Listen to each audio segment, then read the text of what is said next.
Welcome to the channel where the past isn't just remembered, it's uncovered.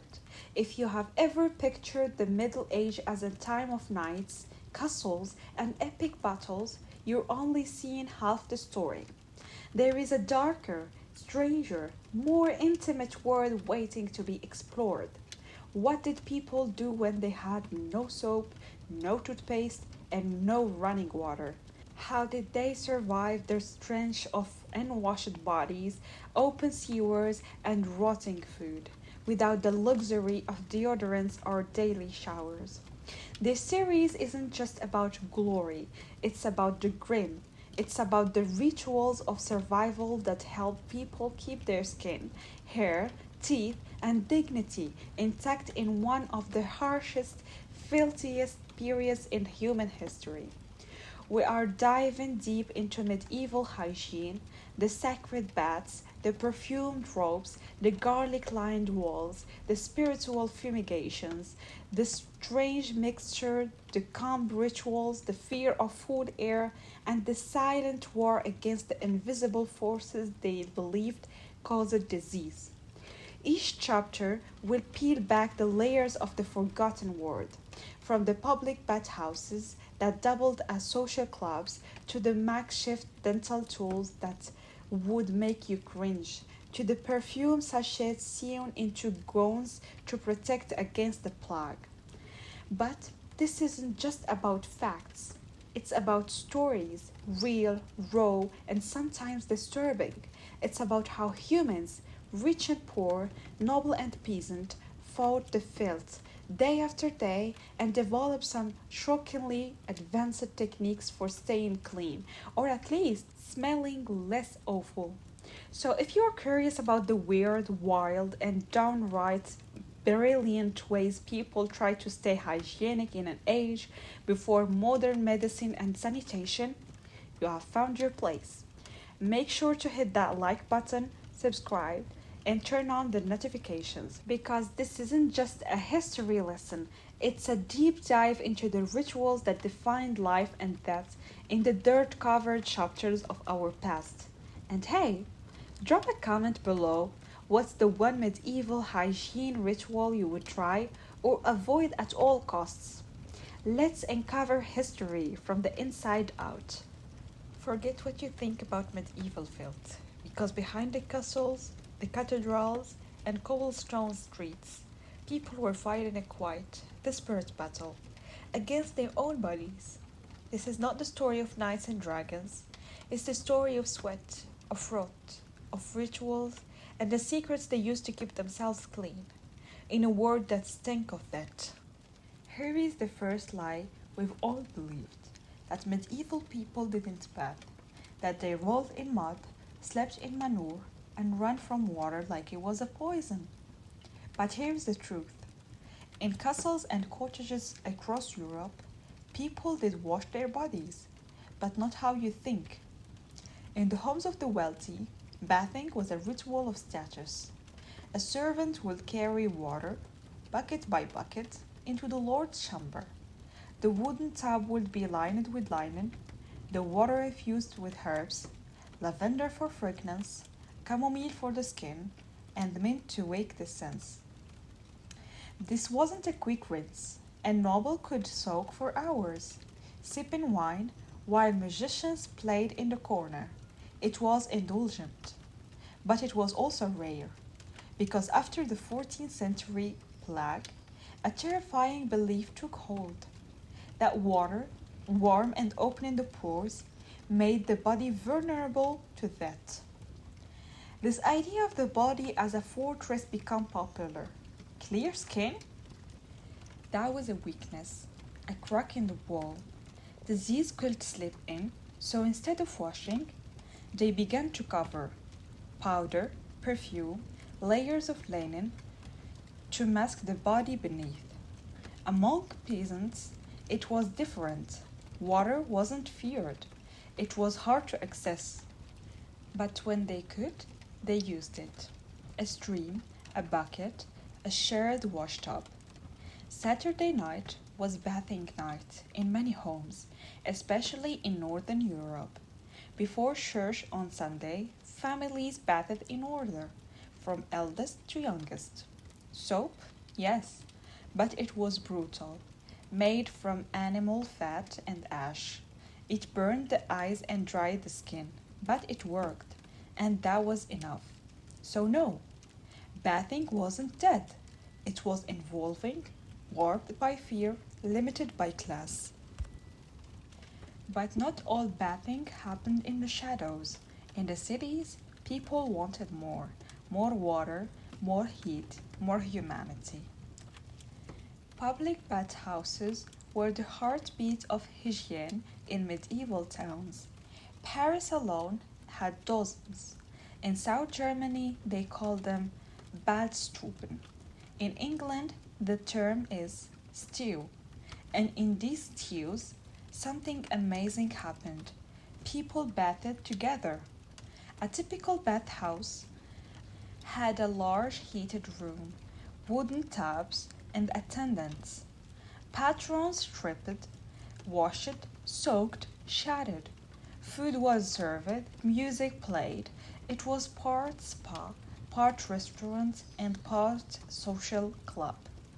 But there was a darker side. Many bathhouses became fronts of prostitution. The lines blurred, and the church noticed it. Preachers began to speak about. Cities passed laws. Some bathhouses were shuttered, others were forced to move outside city walls. And when the plague returned, many blamed the bathhouses. They were hotbeds of sin and sickness. One by one, they closed, and with them, a culture of communal hygiene faded into the past. With the bathhouses gone and the fear of water growing, a new battle began, the war against stink. Deodorant didn't exist, so people improvised. They stitched herbs into their underclothes, mint, rosemary, thyme, not just for scent, but for spiritual protection. Pomander balls filled with dried flowers and spices were worn around the neck or the waist. Linen became the new soap. Nobles changed their underclothes daily, sometimes twice. The idea is let the linen absorb the sweat, then sweep it out. Better to soil the fabric than the flesh. Skin was rubbed down with dry clothes. Some used sponges soaked in vinegar. Others washed only the hands and face each morning, believing that was enough to stay presentable. The body became something to manage, not to cleanse, a source of shame, not pride. But behind every ritual was a reason, and behind every reason, a belief. Medieval medicine was a blend of observation, superstition, and ancient Greek theory. The body was thought to be ruled by four humors: blood, phlegm, black bile, and yellow bile. Health was balance, dirt was disorder. Hot water could imbalance the humors, cold water could shock the soul. So washing was prescribed carefully. Some doctors recommended seasonal bathing. Others said to wash only when the moon was right. Then astrology, religion, and medicine became one. But there were exceptions. Midwives, surgeons, some monks, they saw the power of hygiene. They cleaned wounds, washed hands, used wine as antiseptic. Quiet heroes resisting the tide of ignorance. Cleanliness didn't stop at the skin. The head was a battlefield on its own. Lice were a plague of daily life. Everyone had them, even queens. To fight back, people shaved their heads or wore tight linen caps. Some rubbed oil and vinegar into their scalp. Others dusted the hair with ashes. Hair removal became a mark of status. Noble women plucked eyebrows, underarms, even the front of the hairline to make their forehead look higher, a sign of beauty. Men kept beards or shaved, depending on the fashion, but razors were dull, and shaving often led to cuts, infections, even death. Barbers became surgeons. They cut hair, drew blood, amputated limbs. In some towns, they were the only ones who really knew anatomy. In some places, being clean was suspicious, a sign of vanity, of witchcraft. Women accused of sorcery were often those who kept themselves too clean. They used herbs, oils, knew how to heal. That knowledge was threatening. In the eyes of the fearful, too much cleanliness meant you had something to hide. Dirt was humility, cleanliness was a pride. So people themselves go to survive, to blend in. But not all gave up. Some fought back. Monks continued to wash. Some towns reopened bathhouses. Mothers taught daughters how to mix soap. Farmers passed down the best stream spots. Because even in the darkest time, the human need to feel clean, to feel human, never truly died. So no, the Middle Ages were not a cesspool of ignorance. They were a time of contradictions, a world where people longed for cleanliness but feared its price. They fought the filth with ash and lye, linen and herbs. They soaked in barrels, scratches off lice, burned incense to mask the scent of decay. And they did all of this not because they were dirty, but because they were desperate to be clean. This was medieval hygiene. This was the dirt beneath the crown. It wasn't just vanity. In the medieval world, your hair said everything. Your class, your health, your beliefs, your sins. But behind every shining thread or oily tangle was a battle against dirt, disease, and tiny enemies that fed in silence. This is not a fairy tale. This is how they tamed the untamable, strand by strand. To understand how medieval people treated their hair, you have to understand what hair meant. A peasant's unkempt hair might signal poverty, but a noble woman's elaborate coif could be a statement of power. Hair wasn't just for style, it was a signal. For women, long hair symbolized virtue and femininity. For men, hair length changed with fashion and fate. Religious orders cut their hair in distinctive styles, monks with their tonsures, priests with their crown shaved. It was more than ritual. It marked who belonged and who didn't.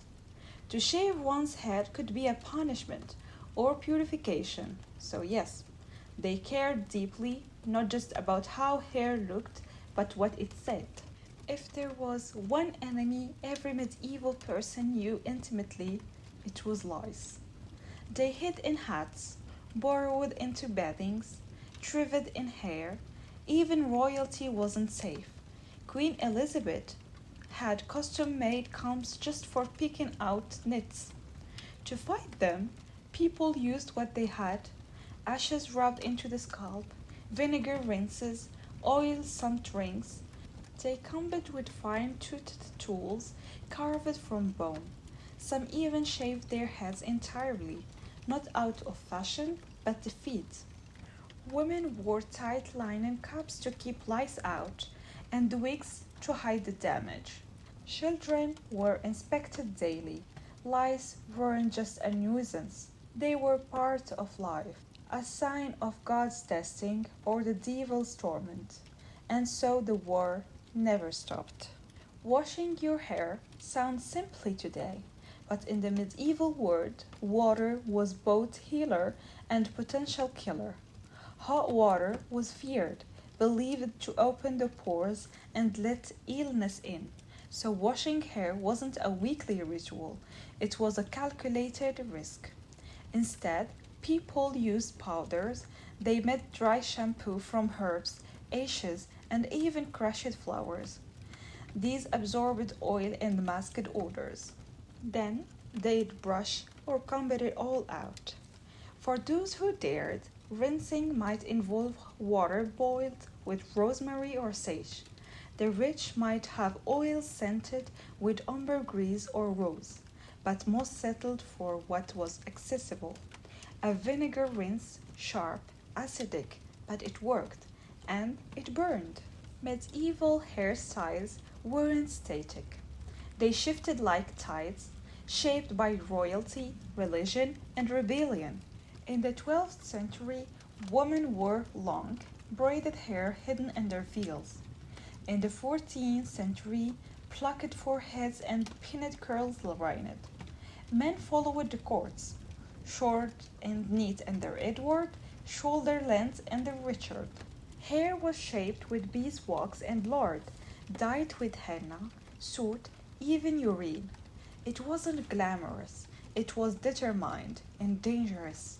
Some concoctions caused burns, others tanned the hair to nothing, but still they tried. Because hair wasn't just hair, it was survival in the court of appearance. Sometimes the best way to care for your hair was to hide it. Women wore elaborate headgear, wimples, hangings, veils, not only to cover their hair, but to protect it. Dust, sun, lice, all were enemies. Men wore hoods, caps, or felt hats. In winter, fur lined, in summer, linen. And when hair thinned or filled out due to illness, age, or harsh treatments, wigs became essential, made from real human hair, horsehair, or wool. Some were powdered, perfumed, and padded. Your head wasn't just a part of your body, it was a display case, and nothing went uncovered. Hair care was never just personal, it was political, spiritual, even magical. Locks of hair were used in love spells, in mourning rituals, the trials are for witchcraft. A strand of hair could be evidence or protection. Scents were depicted with flowing and touched hair. Martyrs had their shorn before executions. Witches were accused of braiding curses into their tresses. Some believed your hair held your soul, that cutting it could weaken you, that washing it too often could invite spirits. So hair became scared, dangerous, powerful. And those who learned to tame it, they weren't just hairdressers, they were alchemists. So next time you run a brush through your hair or step into a hot shower, remember this. For your medieval ancestors, it wasn't easy, it wasn't safe, but it mattered. Because every braid was a boundary, every oil a prayer, every head a battlefield between beauty, belief, and the brutal reality of life without modern comfort. This was not fashion, this was survival, this was medieval hair care. When you think about medieval horror, you imagine swords, fire, dungeons, but the real terror, it was the mouth. Because in a world without toothpaste, without dentists, without mercy, every smile could be a death sentence. This isn't just a tale of rotting teeth, it's a story of pain, prayer, and primitive science, a history written in jawbones and screams. Imagine chewing on bread so hard it cracks a tooth. Imagine an abscess swelling your face. Imagine a molar turning black in your jaw, and no one can help. Dental pain was a part of everyday life. People lived with it, like they lived with hunger and war. Bread baked with stone ground flour wore down enamel. Sweeteners like honey stuck between teeth and fed bacteria. There was no toothbrush, no floss, no dental visits, but there were solutions, brutal ones. Forget Colgate. Medieval toothpaste came from the fire. People cleaned their teeth with ash from burned herbs or crushed charcoal mixed with wine, vinegar, or even urine. They rubbed it on with clothes, twigs, or their fingers. Mint, sage, and salt were common ingredients, not just for cleaning, but to mask the stench of rot. Mouthwash, wine, vinegar, sometimes both. In monasteries, monks kept dental routines stricter. Clean mouths were seen as a form of spiritual purity. But for the average peasant, tooth care was survival, not vanity. Some chewed fennel seeds to freshen breath, others sucked on cloves to numb pain, and when that didn't work, they prayed.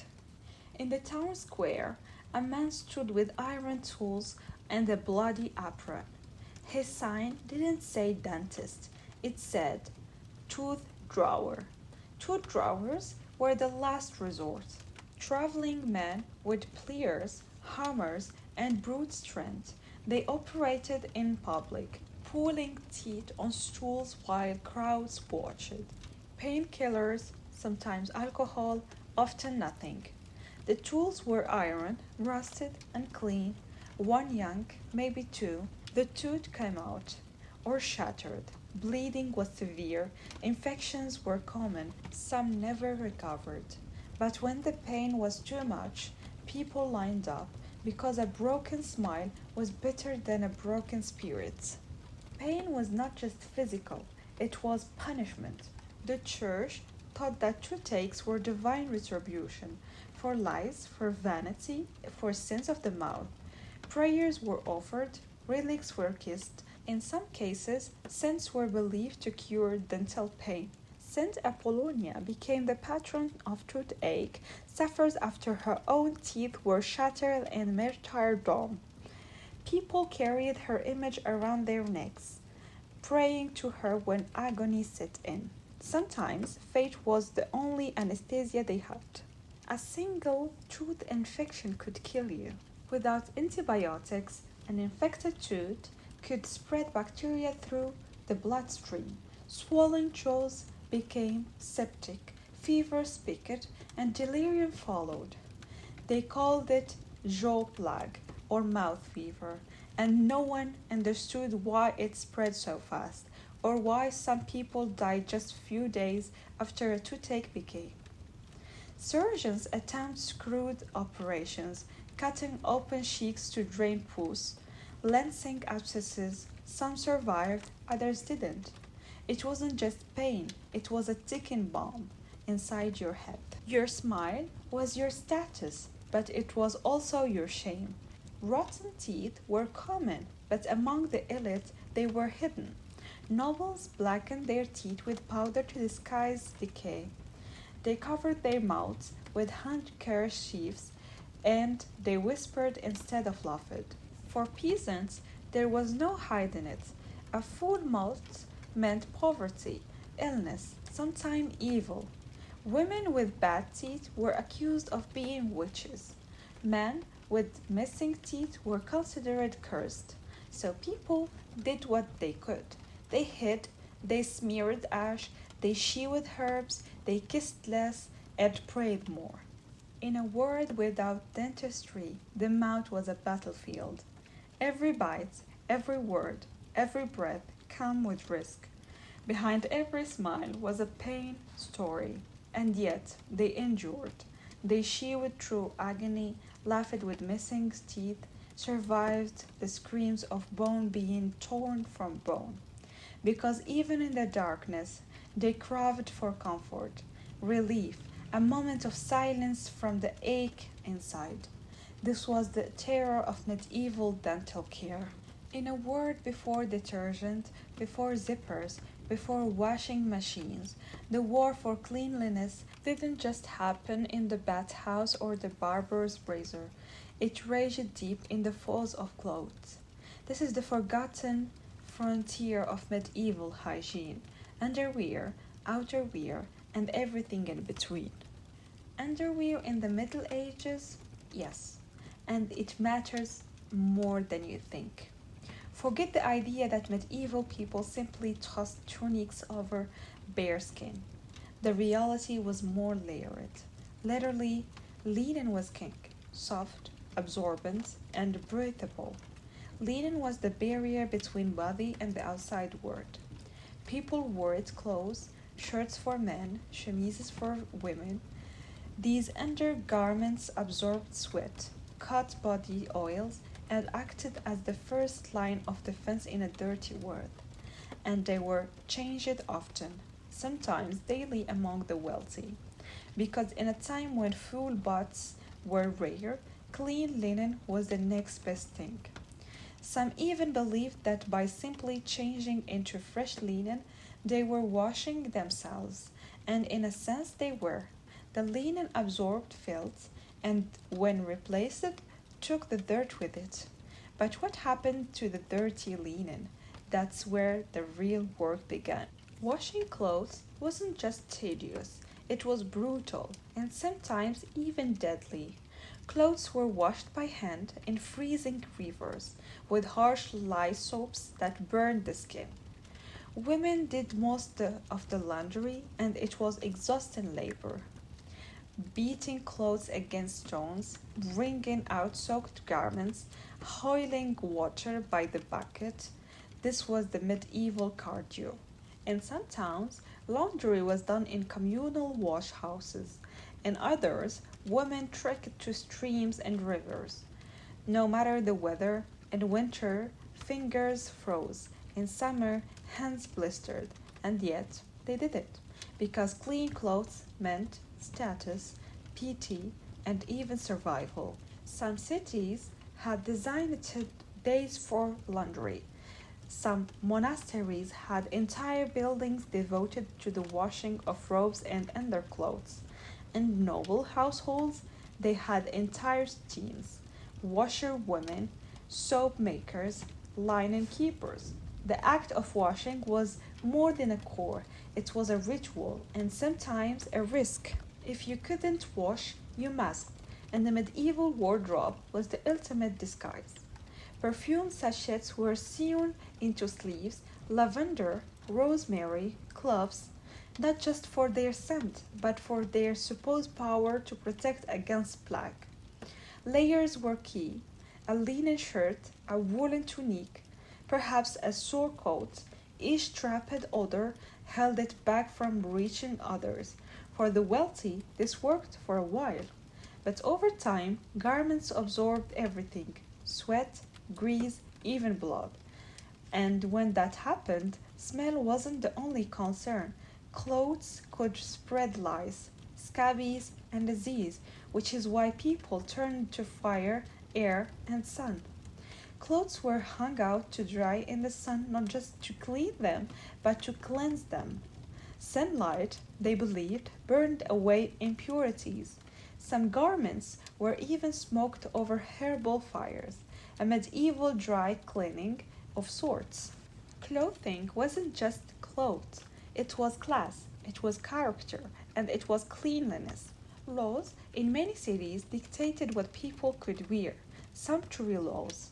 These rules weren't just about fashion, they were about morality. If you were poor, you couldn't dress like a noble. If you were a widow, you wore black. And if you were dirty, visibly so, you were suspect. In some places, people were fined for wearing soiled clothes to church. Children were scolded for stained tunics. Prostitutes were forced to wear certain colors or symbols. Cleanliness, or the appearance of it, could define your fate. And behind every outfit was a story of the servant who mended it, the woman who washed it, the merchant who sold it. Clothing carried the marks of labor and of life. To be clean was to be respectable. To be clean was to be blessed, or so they believed. Monks wore robe washed in holy silence. Queens changed garments multiple times a day. Pilgrims carried only what they wore and hoped it would last the journey. But beneath it all was linen, the secret soldier in the war on dirt. People invested in it, passed it down, hid it away in sheds scented with herbs and leaned with cedar. Even the act of repairing a tear, patching a sleeve, or sewing a hem became part of the hygiene ritual. Holes let in cold, let in lice, let in sin.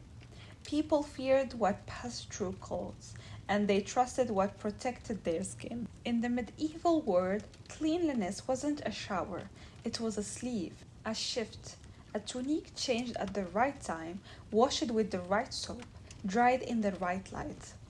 They fought filled with cloth and comb, with fire and sunlight, with rituals handed down through generations. This was hygiene not in water, but in fabric, and every thread told a story. This was the hidden hygiene of the Middle Ages, the secrets stitches into every seam. Imagine a world without soap, without perfume counters, without the sterile scent of alcohol wipes. Now imagine that same world steeped in broth of meat, of waste, of war. In that world, one thing mattered more than anything else: the air you breathed. This is the forgotten battlefield of medieval hygiene. A war not fought with swords but with scent. In medieval Europe, people didn't just fear death, they feared the smell of death. To the medieval mint, air was more than air.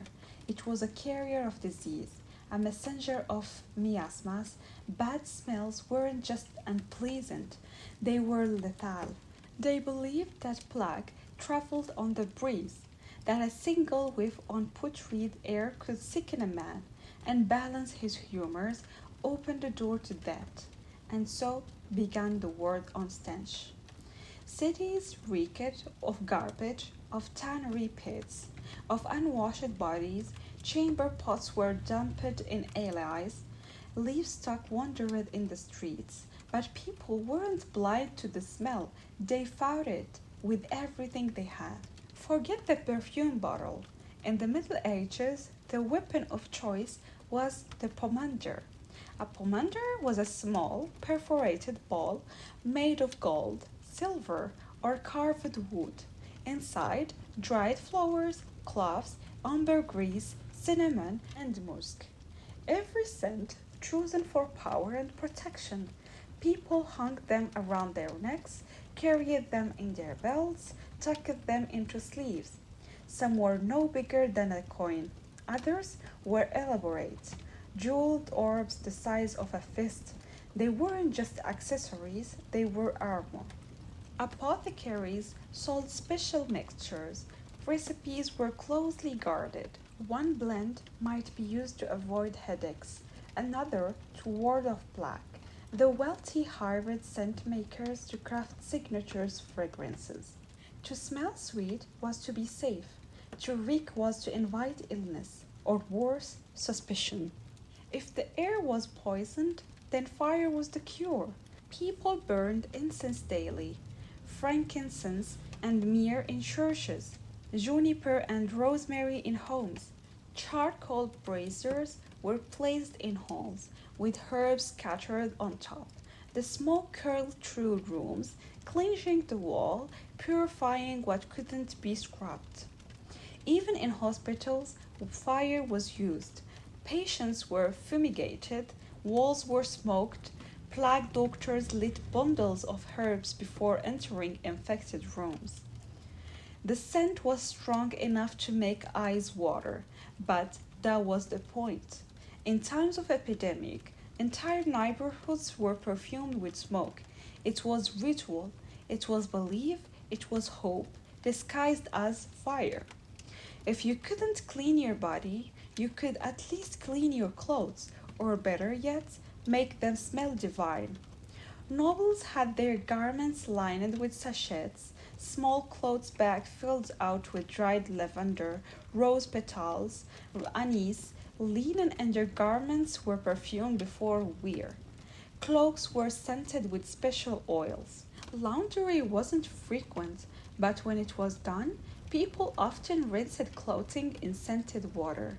Some even used fermented floral water, believing the alcohol preserved freshness. Priests, too, adopted these practices. Ritual cleanliness meant divine favor. Incense wasn't just for ceremony, it was for survival. It wasn't just what you wore, it was what you lived with. Homes were stuffed with scent, lavender springs in pillow, and thyme in the rafters. Garlic braided and hung near windows, not just for flavor, but to drive away evil air. Some people scattered rose petals on their floors, others swept with bundles of mint. Even the water used for washing hands was perfumed during feasts. Personal scent was tied to status. A foul smelling guest could be banned from court. Sweetness meant civility. Clean scent meant class. In church, scent took on holy weight. It wasn't just about the nose, it was about the soul. Frankincense were said to carry prayers to heaven. Myrrh represented sacrifice. The very act of cleansing with scent became spiritual. To purify the body was to cleanse the heart. But excess was dangerous. Too much perfume suggested vanity or witchcraft. Women who brewed fragrant potions risked accusations. To smell too good could mean you had something to hide. So people walked a line between sacred and sinful, between purity and pride. In the Middle Ages, to live was to inhale the world around you, its rot, its glory, and its mystery. People didn't surrender to stench, they fought it with fire, with flower, with faith. Every scented ribbon, every burning branch, every secret sachet was part of a great story of survival. This was not just hygiene, this was ritual, this was power, this was the center of medieval life. We think of that as an end, but in the medieval world, that was just another layer of ritual, of fear, of hygiene, and in the dirt beneath our feet, they buried more than bodies, they buried secrets. Welcome to the frontier of medieval cleanliness. This isn't just about washing, it's about what came after. To die in medieval Europe was to surrender the body, but not the ritual. In castles and cottages alike, that came with a scent, rot, decay, the slow undoing of flesh, and without refrigeration, it began immediately. But medieval people weren't passive. They had rules, rites, ways to clean the dead. First, the body was washed, not for vanity, but for purity. The washerwomen or monks used clothes soaked in vinegar or rose water. The face was gently whipped, the limbs flexed before they stiffened, the hair combed one last time. Sometimes they stuffed the nose and mouth with herbs, not just for scent, but to block the escape of the soul or entry of demons. The body was then wrapped in linen, not always fresh, but always folded with care. And then came the burial. Dirt wasn't just a grave, it was a purifier. Graves were dug shallow, sometimes only a foot or two down, and yes, the smell would rise, but that was accepted, part of the cycle. Cemeteries weren't separate, distant places, they surrounded churches, they touched villages, and children played beside them. Merchants set up shop near them, the dead were among the living. Grave soil was believed to be sacred. Some took it home in pouches, others rubbed it into wounds. It was seen as healing, holy, even clean. There were layers to the ground, the rich got deeper, more protected graves, the poor were stacked. Every few decades, old bones were dug up to make space.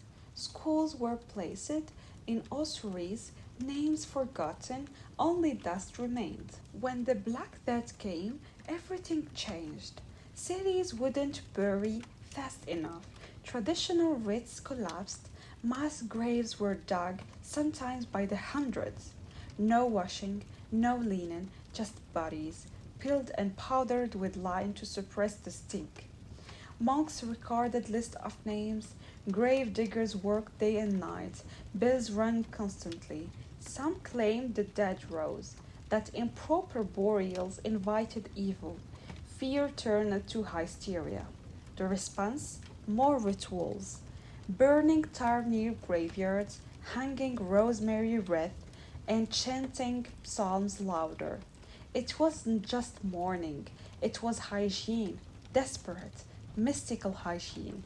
Monks believed the body was a temple, even in death. Monastic communities had detailed manuals, instructions how to clean the dying, how to shave their heads, anoint their skin, wrap them with scripture. After that, their bedding was burned, rooms were fumigated with juniper or pine, graves were dragged with geometric precisions, bones laid in ordered rows. Silence maintained. Even in decomposition, there was order. Smell was more than scent, it was judgment. A sweet smelling corpse, a sign of sainthood. A reeking one, proof of sin. Some saints' bodies were said to never rot, to exude fragrance. Their tombs were opened centuries later, bones perfumed with lavender, untouched by time. These were miracles, proof of divine favor. So when a corpse stank too soon, people whispered. The medieval world buried more than bodies.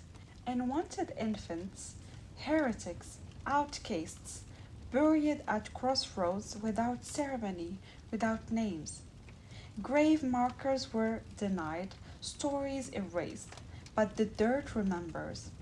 Archaeologists today find layers of disease, of trauma, of resilience, lime soaked bones, charred remnants, tools placed with care. It all tells a story that even in the final moments, people try to cleanse, to protect, to prepare. They fought decay not with science, but with hope, with prayer, with earth. We see the Middle Ages as dark, dirty, but beneath the surface there was ritual, order, meaning. They washed the dead, they perfumed the air, they believed the ground itself could purify. This wasn't just about hygiene, it was about dignity, about the soul, about how to face death without surrendering the filth. Because even in a world of mud and blood, they believed in the power of one final cleansing. This was the hygiene of the grave. This was the final layer. Before there were hospitals, before there were antiseptics, there was water, cold, flowing, sacred. It bubbled from the earth, shimmered in moonlight, and promised something rare in the medieval world, healing. To bathe was to believe. To touch the water was to touch hope. Water wasn't just a resource, it was a gift. Across medieval Europe, springs were seen as holy. Some believed they were tears of saints, others said they flowed from paradise itself. A well that cured blindness, a stream that healed leprosy. These were not more than legends, they were lifeliness. Pilgrims traveled for weeks to reach them, not for penance, but for purification. Each spring had a story, a child healed, a knight reborn, a woman cleansed of sorrow. Water carried memory, fate, and promise. And so they built around it stone enclosures, wooden shelters, chapels to honor the flow. To enter a bathhouse in the Middle Ages was to step into another world. They were loud, steamy, alive. In cities like Paris, London, and Constantinople, public bathhouses thrived. Men and women washed, steamed, soaked, but this wasn't just about cleanliness, it was about community. News was exchanged, marriages arranged, songs sung, and secret whispered through steam. Water was heated with firewood, poured into tubs of copper or carved stone. Herbs were added rosemary, lavender, mint. The scent was overwhelming, cleansing. In some regions, bathhouses were attached to monasteries. Monks bathed before prayer, not out of vanity, but devotion. Clean skin for a clean spirit. And then there was baptism, the ultimate bath, the washing away of sin. Infants plunged into stone fonts, adults submerged in icy rivers. One moment unclean, the next redeemed. Doctors of the medieval world didn't just prescribe potions, they prescribed plunges. Balneotherapy, healing with baths, it wasn't fringe, it was foundational. Physicians mapped the qualities of water, hot or cold, heavy or light, mineral rich or pure. Some waters soothed fevers, others calmed madness, still more were said to restore fertility. Thermal springs in Italy, iron rich wells in Germany, sulfur pools in France, they weren't tourist attractions, they were liveliness. People arrived sick and left saved, or so the stories claimed, and always they batted with reverence, with belief. Where saints walked, water followed. Many springs were named for holy men and women. St. Winfred's Well in Wales, St. Margaret's Spring in Scotland, pilgrims crawled on knees to reach them, drank with trembling hands, bathed in silence. Water that touched a saint's skin became relic itself.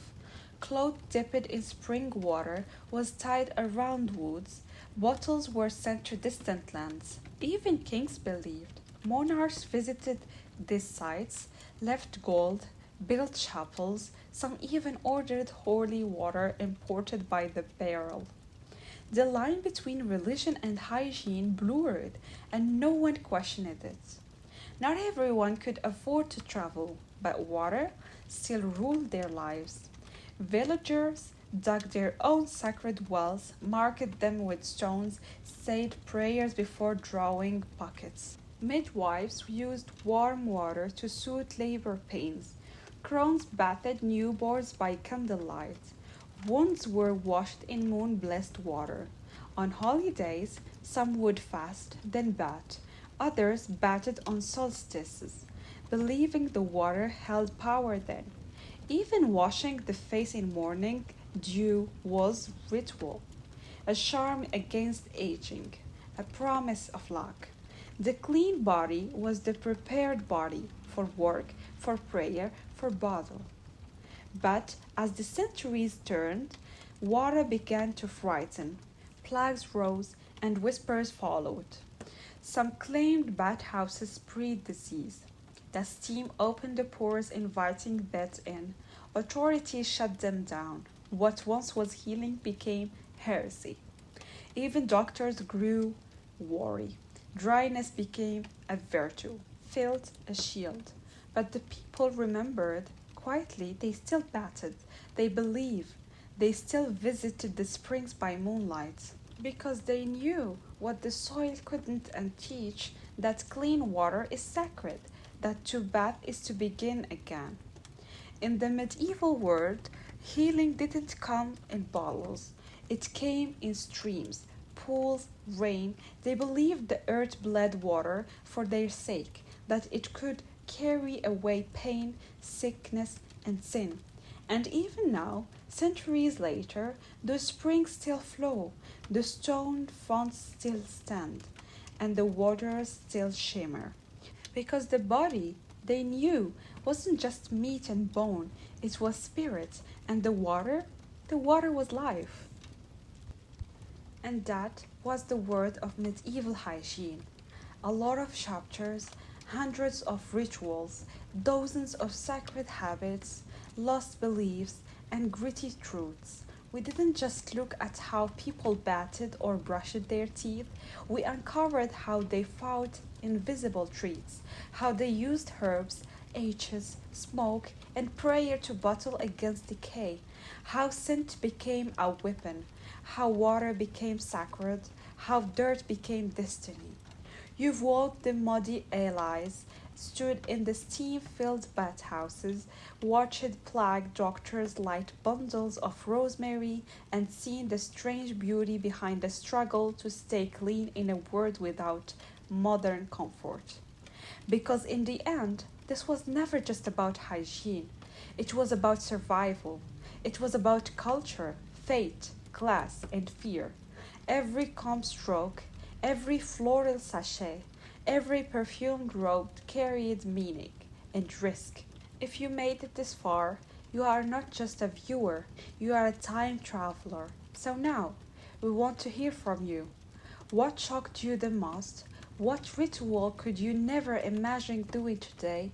Which one felt weirdly or genius? Drop your thoughts in the comments. We read every single one.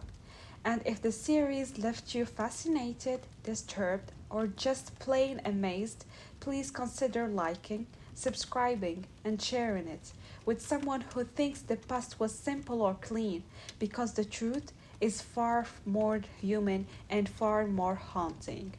Thank you for taking this journey with us through the dirt, the steam, the scent, and the survival.